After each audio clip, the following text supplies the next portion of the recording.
Hey everyone, I'm Brad, a performance coach, entrepreneur, and someone obsessed with helping people unlock their full potential physically, mentally, and emotionally. And I'm Raquel, a yoga and fitness instructor, passionate about mindfulness, healing, movement, and helping people reconnect with themselves in a healthier way. Welcome to Your Ultimate Comeback, the show where we explore what it really takes to transform your body, your mindset, and your life. From health and fitness to resilience, relationships, and personal growth, we bring you real conversations with people who faced challenges, reinvented themselves, and found a way to come back stronger. Whether you're rebuilding physically, mentally, emotionally, or professionally, this podcast is here to give you the tools, perspective, and inspiration to take the next step forward. because your setback Doesn't have to be your ending. This is your ultimate comeback.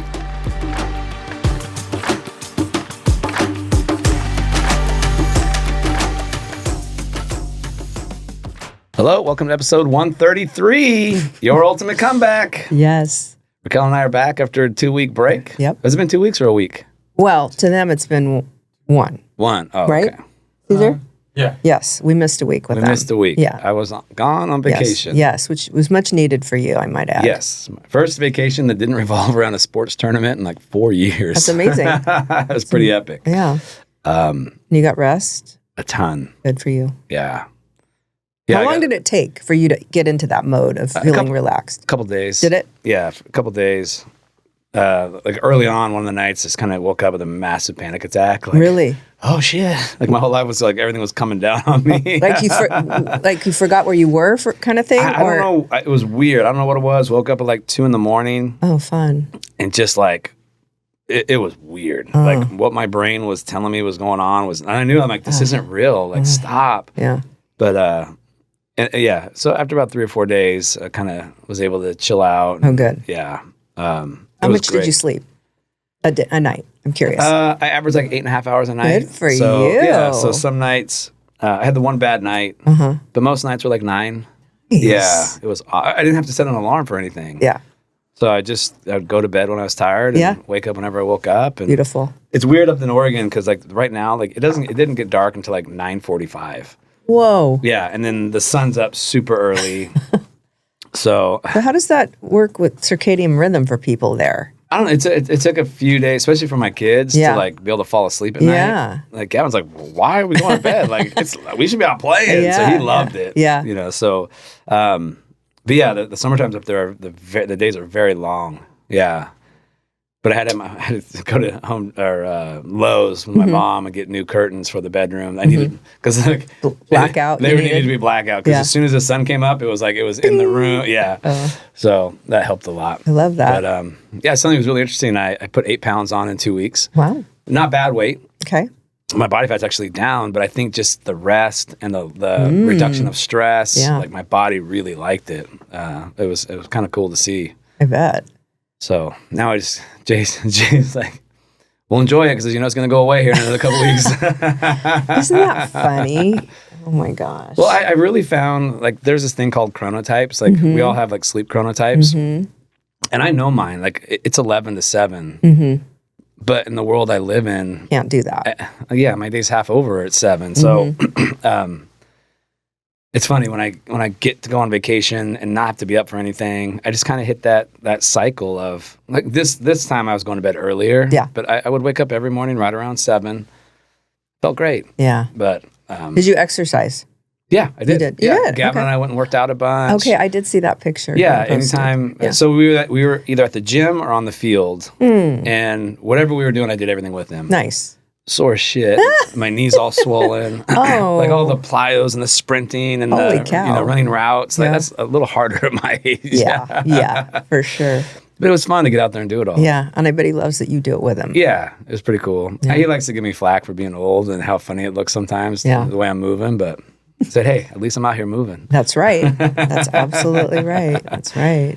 And it's funny because a lot of stuff I have him do, I used to be really good at all that stuff. And it just feels so funny to be like, whoa, I'm not very springy anymore. And, I'm on the ground a long time. Like, why am I not Takes moving? a little longer to get up. Yeah. So Yeah. it was good. It was good. How have you been the last 2 weeks? You know what? It's been a lot, to be honest. Yeah, and I'm not going to cry, but my only son, and my oldest child is what I should say, moved out. Yeah. It was very emotional for me. Just, it's like kind of a rite of passage thing. And I mean, while I know that it's the right thing and he's got a good job and he wants to be independent. And I've had several people say, that means you did a good job. Yeah. That you and your husband did a good job. Yeah. That he wanted to do that. And I'm like, but why didn't he want to live with me forever? It's kind of part of it. So I don't know. That's been a thing. And, just having my daughter home helps. Yeah. Because it's nice that I have her. Because I'm not ready to be an empty nester. I'm realizing that. And it's not that I don't like my husband. I do. Yeah. Because, you can love someone and not like them. I believe that. Yeah. But, I both love and like him. Yeah. But I'm just not, I don't know. I feel like it's going to be emptier. It's going to be quieter. There's something about the hustle and bustle of the kids coming into that house, right? Yeah. I even know that the kids are gone and it's quiet. Right. It's weird. Right. Yeah. Yeah. And I mean, not that you don't want some quiet time. Sometimes it's nice to have the house all to yourself occasionally. Yeah. But just that, hey, even the messes, I don't mind so much. Yeah. So you're going to be looking at half that because your daughter's going to go off to college soon. Yeah. Yeah. So is that going to be hard for you, do you think? I'm sure that it will be. Yeah. I'm pretty excited for her. Yes. One of the things we did up in Oregon was went to orientation for a couple of days. And do parents do that as well or no? At Oregon, part of it? Yeah. Okay. Yeah. So it's a 2-day event and you stay the night. Okay. You do completely separate things. Like all the kids, they go through all these different seminars and things and registration and sign up for the classes. And the parents go through different stuff. Got it. Yeah, she was pretty fired up. Was she? Yeah, when it was over. That's good. Ready to roll. So I'm excited for her. Yeah. Yeah. That's an experience that I wish I would have had. Mm-hmm. And I was just talking to my younger brother about this because he had that experience. So, he went to the big college, did the fraternity thing that she's going to rush, which I'm super excited about for her. But, I chased baseball. And I wish and so I ended up at smaller colleges, bounced around between junior colleges, smaller colleges. Yeah, and the college I ended up at was a great college for baseball, but it was super small. Yeah. And I was so disappointed in the experience I got. And so I had this conversation with my daughter when she was contemplating volleyball, smaller colleges. And I just said, look, let's look at the bigger picture. Sure. I had that experience. Here was my experience. Uncle Jake had the other experience. Yeah. And I'm going to tell you right now that I wish I would have had that experience. Yeah. And I'm not pushing you to choose that experience, but think about long term, jobs and experience and all the things you're going to get at a big school versus at a small school. And what is small college volleyball going to do for you in the long run? Yeah. If the beast is still in there and you're still competitive and that you want to do that more than anything, I get it. Yeah. But if that's not there and you just think because you played volleyball that you got to go play in college and that was the goal, sure. I don't know. I mean, think about it. And so I was pretty happy that she chose the big school and gets to have that experience. Definitely. Yeah, I mean, the ultimate dream would have been to, play at a big college that Quinn's playing at. That would have been awesome. Yeah. And then I would have been all for it. Sure. But just knowing everything I missed out on chasing a sport, at this point in my life means nothing. Sure. I didn't get all the experiences that my brother had in the fraternity and the big school, and all the big football game, all that stuff. Yeah. I didn't get any of that. Yeah. So I'm pretty excited for my daughter to go get that because that's the one regret that I have was that I chased baseball, thinking that it was going to lead somewhere. I don't know where it was going to lead to, but you didn't know. Yeah, but we only know what we know at the time, and yeah. And I see there's so much emphasis on sports. Oh yeah. But I'm like, why? What's the emphasis? In the long term run, my kids play sports, and I love that they're playing sports. But my kids, they're not in a realm of playing sports to play in college. If it gets to that point, cool, right? Yeah. Awesome. It's a small number that actually do, it's ridiculously which I didn't realize. Small. Yeah, it's incredibly small. But and my kids get there, great. But I don't understand why there's so much value and importance on sport. Yeah. And I'm a strength coach. I train athletes. I played sports. My kids play sports. But I just feel like there's such a misrepresentation on our kids of what sports really are. Sure. I feel like a lot of it is parents living through the kids, absolutely. hoping they get to the level. Vicariously, absolutely. Yeah, because they didn't get there. I don't know. I don't get it, but a piece, I'm sure. But I think sports teach some valuable things. Sure. Teamwork, overcoming hardships, discipline. It teaches a lot of good things about life. But I don't ever really see it being a. I just don't understand. And I've trained a lot of kids that have these dreams of playing in college and playing in the pros. And I've had a few make it all the way to the pros. 2 in 25 years. Yeah. In a lot of different sports. Sure. But yeah, I don't understand why there's so much emphasis and stress and expectation put on these young kids to excel in sports. It's kind of wild to me. Well, you've already seen it with like Gavin playing football. Oh, 100%. These parents that are, freaks, they flip out over it. So, and the kids were 9 at the time? Yeah. 8. So yeah. I saw fights break out in the stands over 8-year-old football. So that's craziness. Yeah. But there's a lot of and I get it, like in the Snoop League, like a lot of these kids, that's like their way out. And so there's a lot of pressure on them for that. And luckily the kids on my son's team, they have options. And so I think there's less stress on them. But I don't understand. Like, I would love for somebody to explain it to me. Like, why is there so much pressure on these kids to excel in sport, knowing that such a small percentage will make it to Division I college sport? Right. A little higher percentage will make it to small college sports. But like, what's the value add in life? I don't know. Great question. Yeah. When I was at the dentist yesterday, and the dentist has an 8-year-old. Yeah. And she was talking about, she's already thinking about colleges for a kid.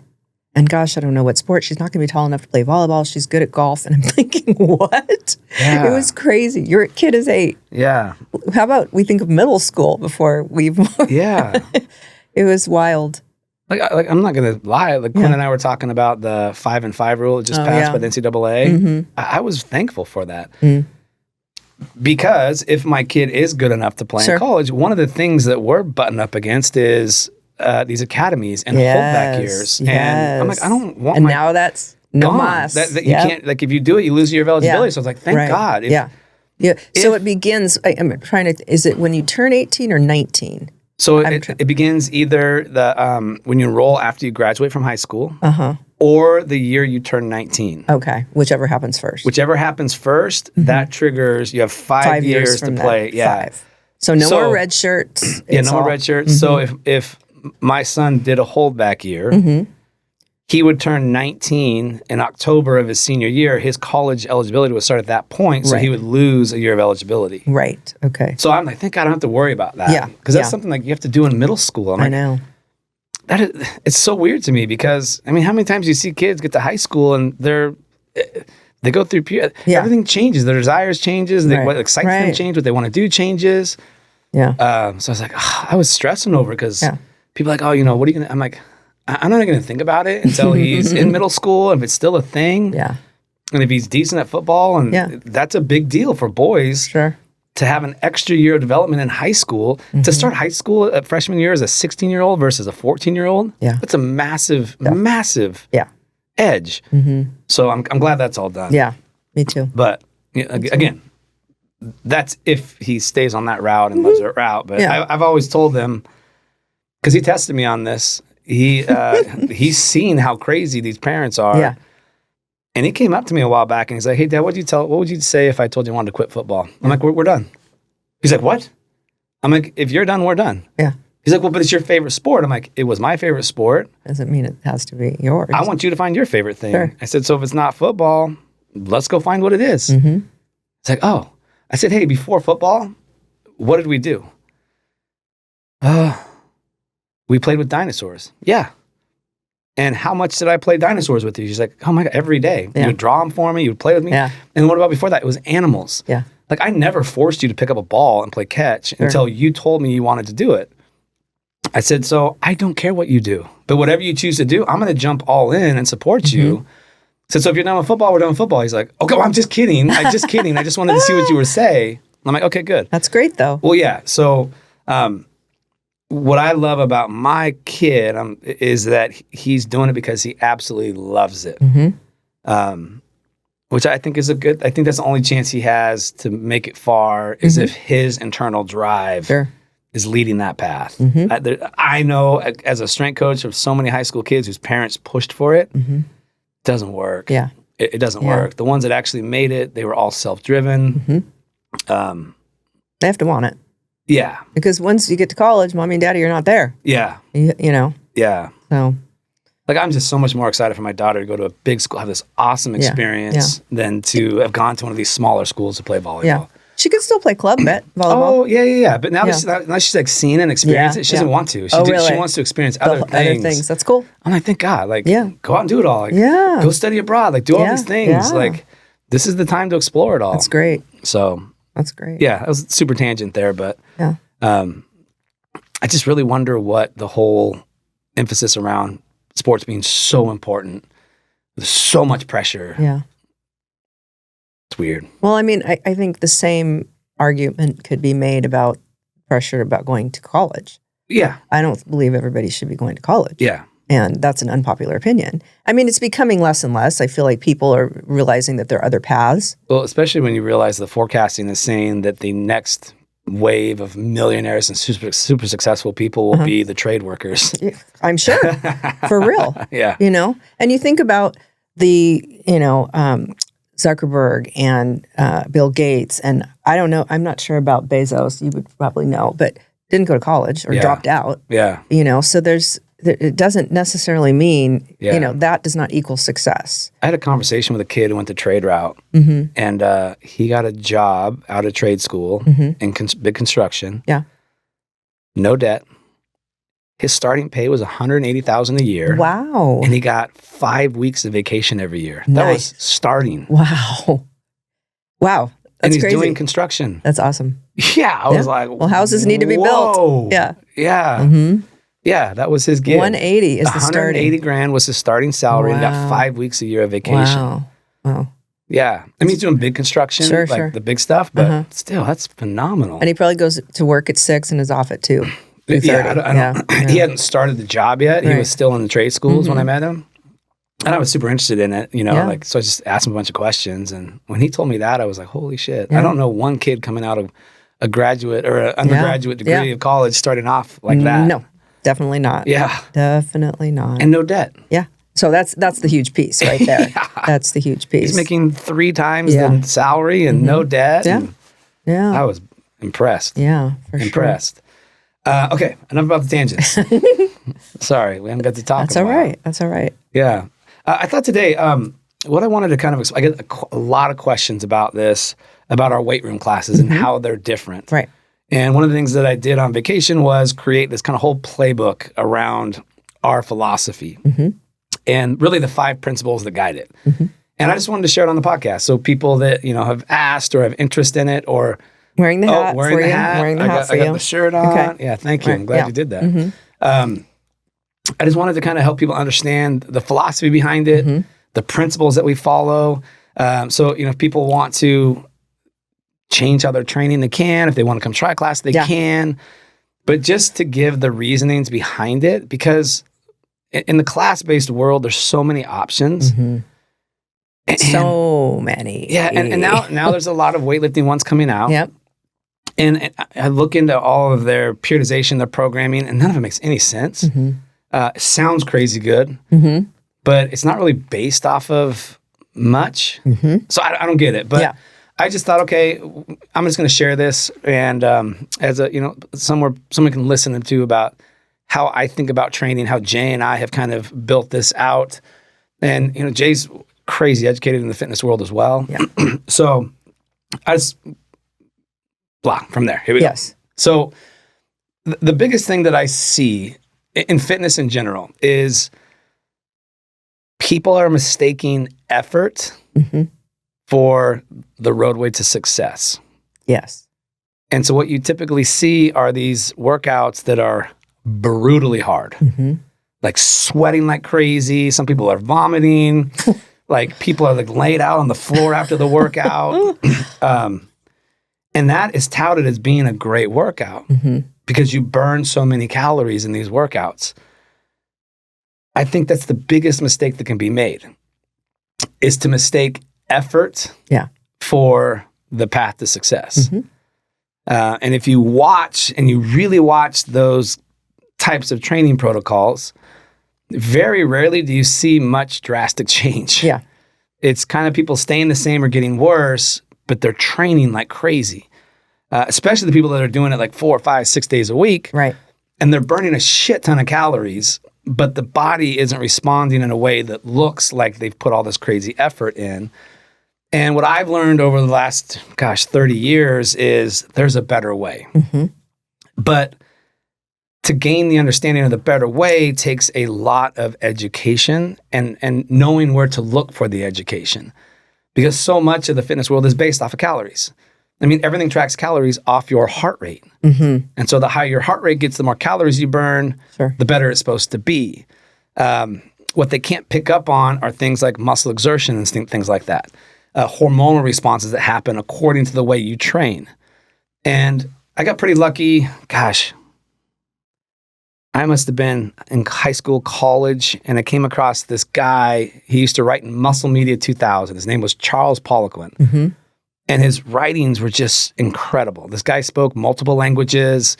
He was able to go in and decipher like all the training journals that were written in these other languages, but with an understanding of training. He's a world-renowned strength coach. He's trained, I want to say, over 400 Olympic medalists in all these different sports. Just a phenom. Like, loved the bodybuilding world, but he was really well known for this world of athletes. That's where I really got into him. He's the one that's Kilo? What's that? Is that he Kilo? No. Kilo was I met the Kilo people through Poliquin. Oh, got it. Okay. So Stefan at Kilo was the head of program design for Poliquin at one point. I see. But yeah, so I've learned a ton of great stuff from them as well. Probably my greatest education was from Kilo. But Charles was really the first mentor of mine that introduced me to this realm of how do you change body composition that's beneficial and pretty drastic. Beneficial meaning you have a high-level athlete whose body fat's up. You have to get it down. You have a short window of time in the off season, and a multi-million-dollar contract depends on it. Yeah, that's the level I'm talking about. Sure. Again, so this guy's trained over 400 Olympic medalists from 22 different sports over 4 decades. So he's incredible. He taught us the system he learned from the Germans. He called it German body composition.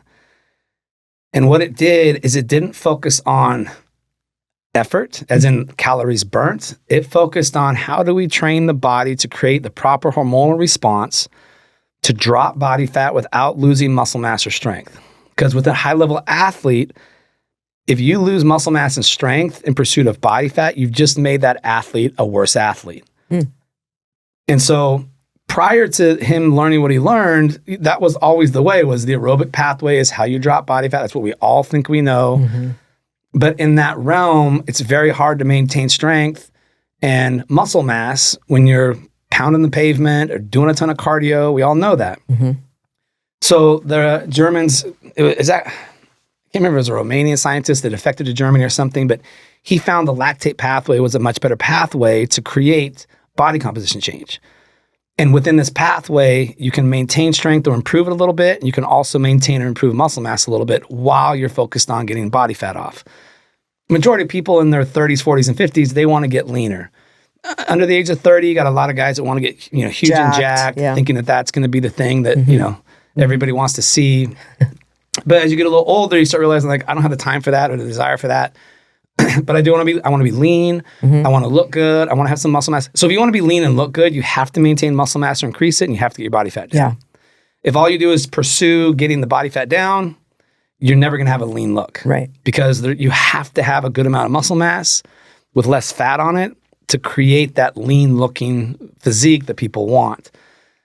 So with the German body comp scenario it's a system and a strategy on how you build workouts to boost to boost lactic acid, to push it around the whole body, so that in return, the body responds by generating more growth hormone. And I think people are getting pretty savvy around the word growth hormone. They realize if you can elevate that, you're going to drop body fat and you're going to maintain increasingly muscle mass.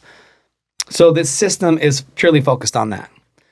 Now, what's funny is that it is, you don't sweat as much. Sometimes you don't sweat at all.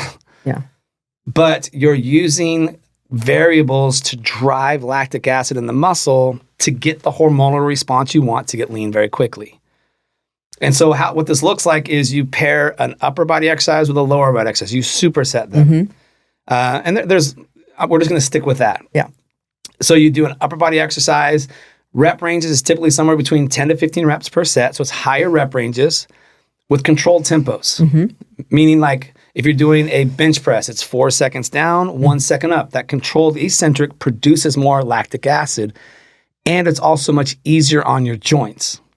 So one thing we want to be aware of when we're training people, especially, my age, our age, is joint health. I'm sorry, but plyometric jumping, sprinting, those are really hard on the joints. Yeah.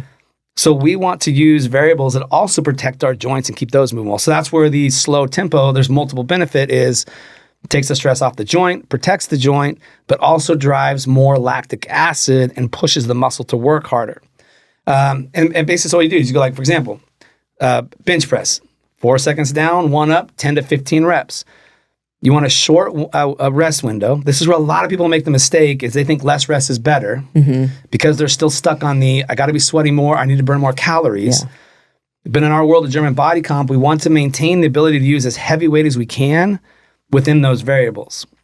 We want to challenge the muscle. So we want enough rest to allow the muscle to recover. So when we come back to it, we can push with heavy weight, continue on with that.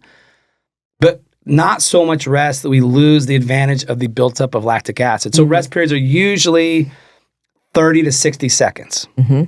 So that is a very important variable because if you push the rest or you cheat the rest, you're not going to be able to use as heavy of weight as if you gave yourself the rest. Sure. And the more challenging weight is really the dictator of the hormonal response we're looking for, not how high your heart rate gets, okay? Now, I did say early on, like, it's pretty easy to throw up on this, but it's not because of heart rate levels. It's because of lactic acid buildup, and people aren't used to buffering that. Yeah. So I want to preface, if you do try to do the style of a German body comp workout, you got to be careful of that. Start with more rest in the beginning and let your body learn and adapt to how to buffer the lactic acid, or it's going to get pretty ugly pretty quick. So 10 to 15 reps, you're supersetting exercises, lower body with upper body. One example of a German body comp would be like an upper body push to a lower body pull. So it's happening like if we go bench press to a hamstring curl where it's all the push muscles of the upper body, we're generating that lactic acid in those muscles, take a short break, and then we go to the back leg of the legs, and now all of a sudden all that lactic acid and blood flow gets pushed to the hamstrings. So now it's just pushing it all over the body to create more of that lactic acid response. Again, with the goal being of build that lactic acid so the body responds with growth hormone production. That's how it recovers from that. Controlled tempos, the workout's going to be typically about 45 minutes of work. It's pretty, if you're using heavy enough load and you're doing everything correctly, it's pretty hard to go beyond that. If you have a lot left in the tank, you should have used heavier weights. That's kind of my theory. And then we want, 2 to 3 of these a week. More is not better. Yeah. These are very aggressive and very hard.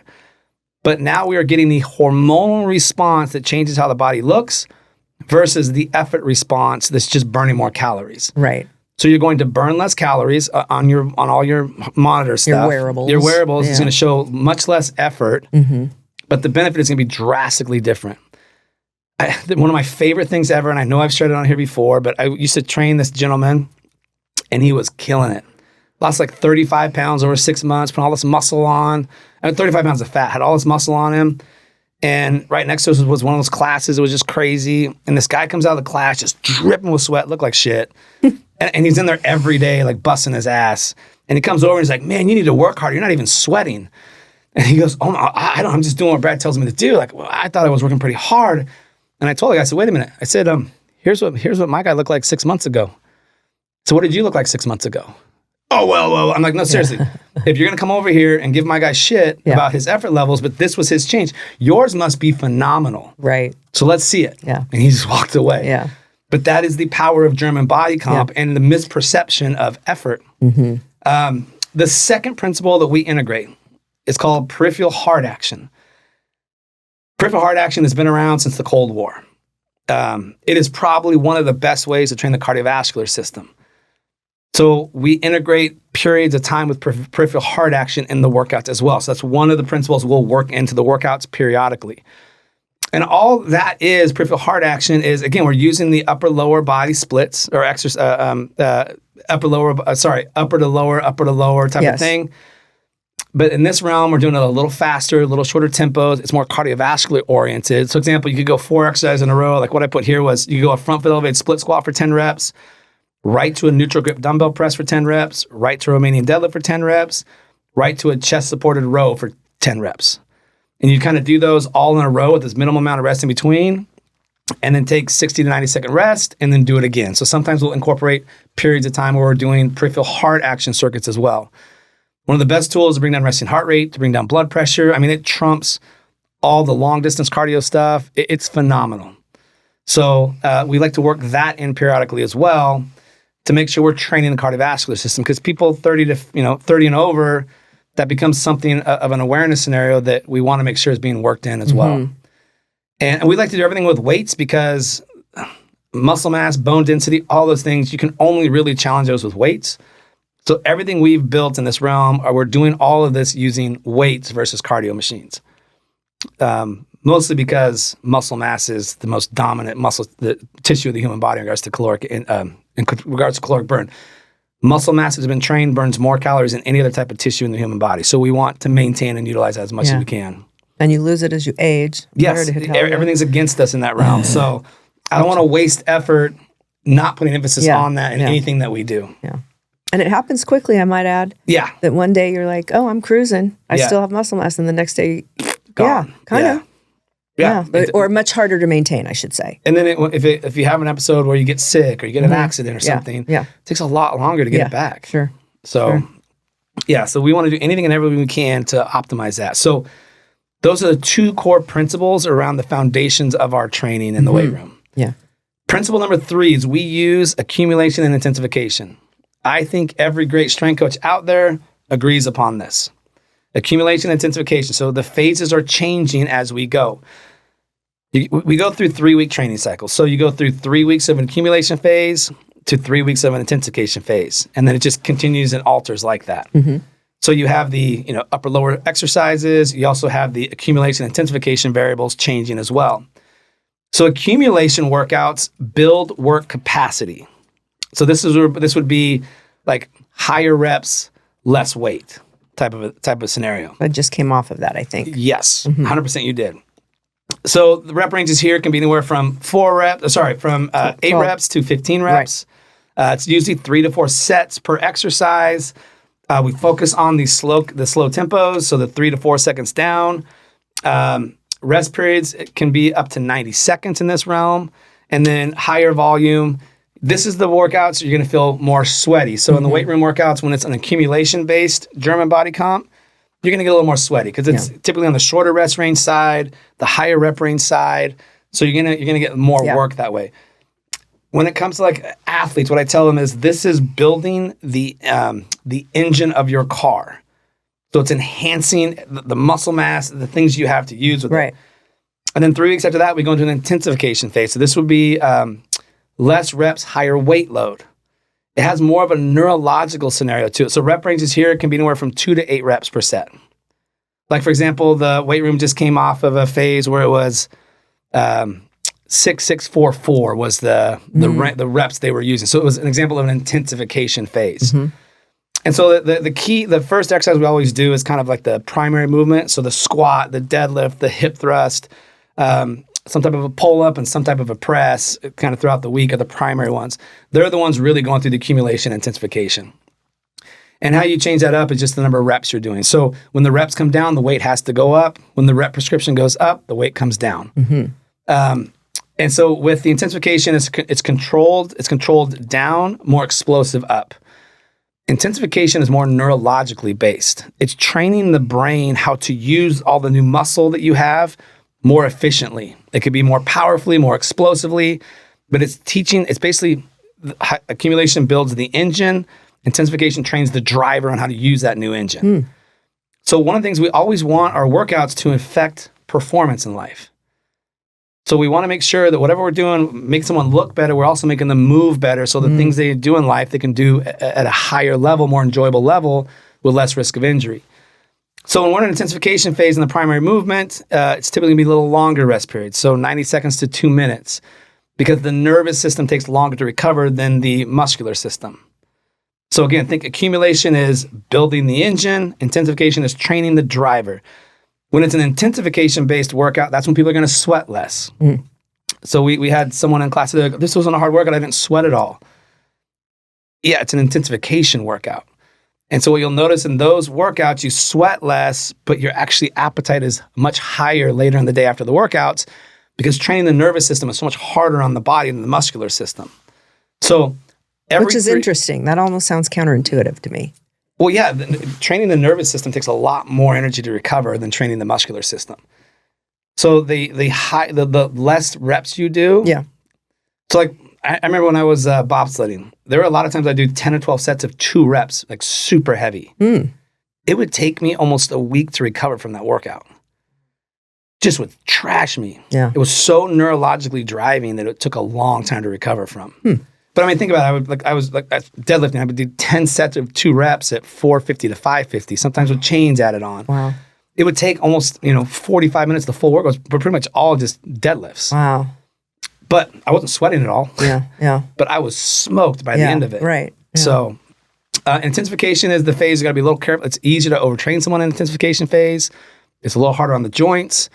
But that's why we go 3 weeks accumulation, 3 weeks intensification, and cycle those every 3 weeks to continually build the body to get better and to adapt and to adjust and to become more efficient at things. Principle 4, we focus, and you know this, reps, tempo, and rest periods. Yep. Every variable is dealt with in a workout for every exercise. Every exercise has the exercise, the rep range, the tempo of the exercise, and how long your rest period is.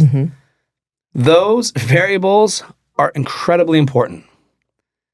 And I think changing the reps may be one of the most impactful tools we have to stress the human body to create change in the weight room. But most people are kind of doing the same reps every time they come in. Sure. Or they're making the mistake of doing a different workout every time they come in. So the body can't adapt to it. So we control the variables. And if you ever pay attention to your workouts, that's the one thing that really changes phase to phase. So right now you're in 6 to 8 reps. It's actually called functional hypertrophy. It's kind of in the middle of intensification and, strength and muscle mass building. It's one of my favorite realms because we're putting muscle mass on that's usable. But in your programming right now, that's considered an intensification phase. Because what was the last phase, like 10 to 12 or 12 to 15? No, 12 to 15. Yeah, 12 to 15. So last 3 weeks was 12 to 15. Or was it 10 to 12? Maybe, who knows? It was high. It was one of those two. Yeah. And then we came now to 6 to 8. Now I have shitty ones. So, you're in my favorite realm. with the pause. Yeah, Brad was gone for 2 weeks and Jay was taking over with these workouts. And I told you, actually I told Jay this as well. Do you think if I sent Brad the middle finger emoji with no context, he would know why I was sending that to him? And he said, absolutely, he would. Because he kept saying to Quinn and to me, oh my gosh, Brad must be mad at you guys. It really was gnarly. Like how I did that when I skipped out on the first 2 weeks of it? Exactly. Yeah.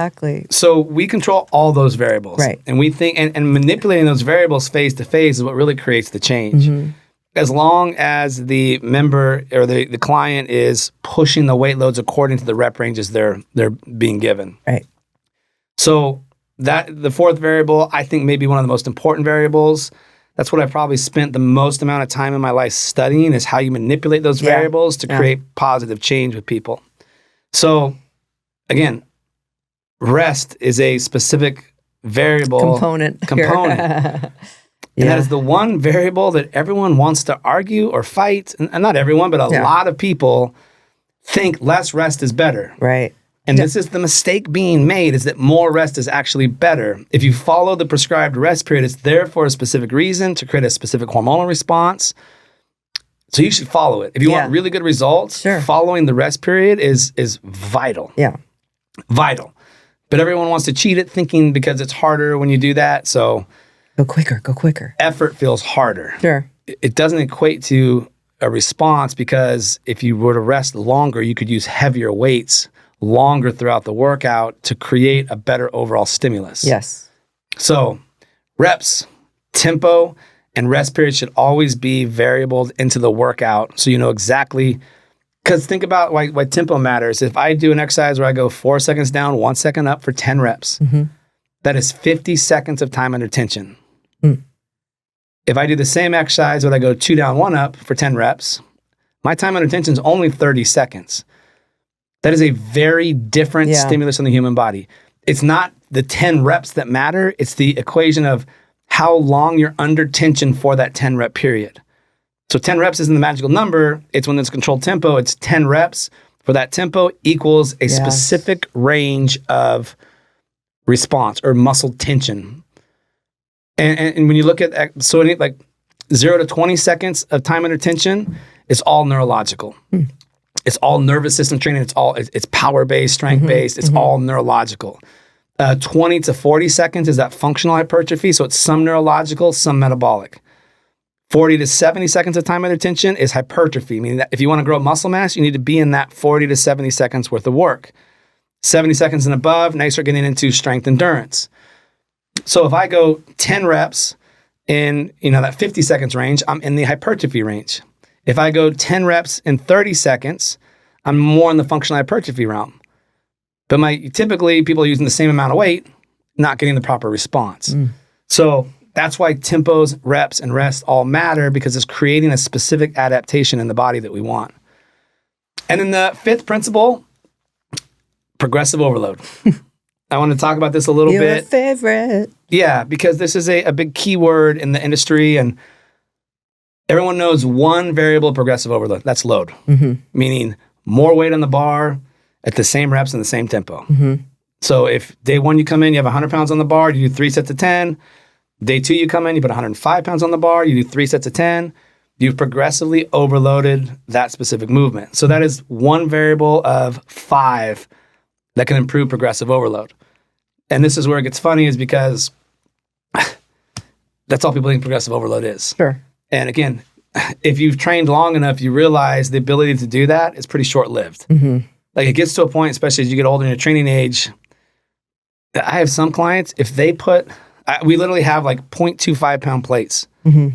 So if I have someone that's pretty advanced and they go up 0.5 pounds on a lift from one work to the next, that was progressive overload for them. That was like overwhelmingly hard for them. So it's one of them. And it's great early on, but you have to have other variables for progressive overload, because you can only push that linearly for so long. People can only get so strong. Right.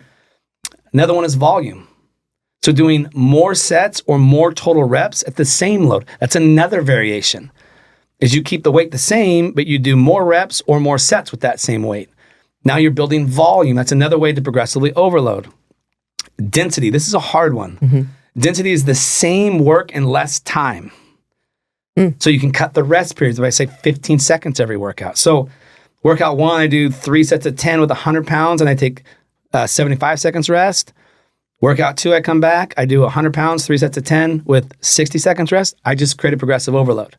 I'm doing more work in less time. So density is another variable we can use for that. Tempo.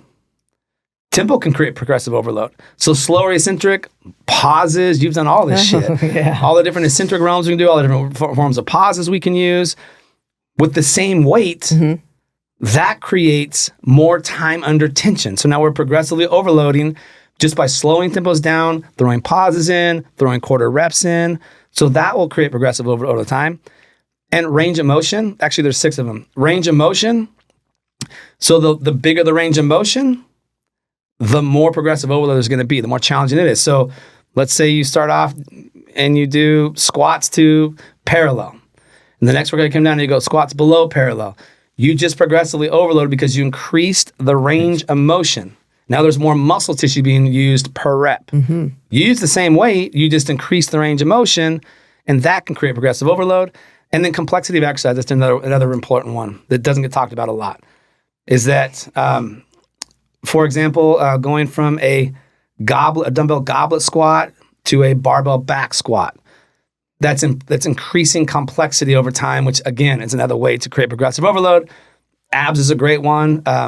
You can go a lying low ab raise to a guard hammer raise. So now you're doing the low ab raise on an incline to a hanging leg raise. So that's progressively overloading the lower abs by increasing complexity of the movement being used.